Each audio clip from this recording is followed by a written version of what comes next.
Hey hello it's me Ammu. അപ്പോൾ ഇന്ന് നമുക്ക് ഈസി ആയിട്ടുള്ള ചിക്കൻ കറി വെച്ചാലോ. ആദ്യം തന്നെ നമ്മുടെ ചട്ടി ചൂടായി കഴിയുമ്പോഴത്തേക്കും അതിനകത്തേക്ക് ഇച്ചിരി പച്ച വെളിച്ചെണ്ണ ഒഴിച്ച് വെളിച്ചെണ്ണയും ചൂടായി കഴിയുമ്പോൾ അതിനകത്തേക്ക് ഇച്ചിരി ഇഞ്ചി, വെളുത്തുള്ളി, പച്ചമുളക് ഇത് നല്ലപോലെ വഴറ്റിയെടുക്കുക. വെളുത്തുള്ളി ഇഞ്ചിയൊക്കെ ഇച്ചിരി അധികം ഇട്ട് കേട്ടോ.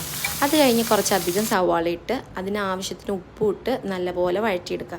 ഈ സവാള വഴണ്ടി വരുമ്പോഴത്തേക്കും ചിക്കൻ വെറുതെ ബോറടിച്ചിരിക്കുമല്ലേ, അതിനകത്തേക്ക് ഇച്ചിരി ഉപ്പ്, മഞ്ഞൾ, മുളക് പൊടി, ഇച്ചിരി കുരുമുളകും കൂടി ഇട്ട് നല്ലപോലെ പുരട്ടി വയ്ക്കുക. അത് കഴിഞ്ഞിട്ട് നമ്മുടെ വഴണ്ട് വന്ന സവാളയിലേക്ക് ആവശ്യത്തിന് പൊടികൾ ചേർത്ത് കൊടുക്കുക. ഇച്ചിരി മഞ്ഞൾപ്പൊടി, ഇച്ചിരി കാശ്മീരി ചില്ലി പൗഡർ, കുറച്ചധികം മല്ലിപ്പൊടി, പിന്നെ ഗരം മസാല, ചിക്കൻ മസാല ഇടണമെന്ന് യാതൊരു നിർബന്ധവുമില്ല. വീട്ടിൽ തന്നെ പൊടിച്ച ഗരം മസാല ആണെങ്കിൽ അത് മാത്രം മതി. ഇതിനകത്ത് ഇപ്പം ഞാൻ ചിക്കൻ മസാല ഇട്ടിട്ടുണ്ട്. അത് കഴിഞ്ഞ് നല്ല പഴുത്ത തക്കാളിയും കൂടി ഇട്ട് നല്ലപോലെ വഴറ്റിയെടുക്കാം. അത് കഴിഞ്ഞ് ചിക്കനും കൂടി ഇട്ടിട്ട് മൂടി വെച്ച് വേവിച്ചിട്ട് നല്ലപോലെ തിളച്ച് വരുമ്പോൾ ഇച്ചിരി മല്ലിയിലയും കൂടി ഇട്ടിട്ട് അതങ്ങ് അടച്ചു വയ്ക്കുക. ചിക്കൻ കറി റെഡി. അപ്പോൾ ഓക്കെ, ബൈ.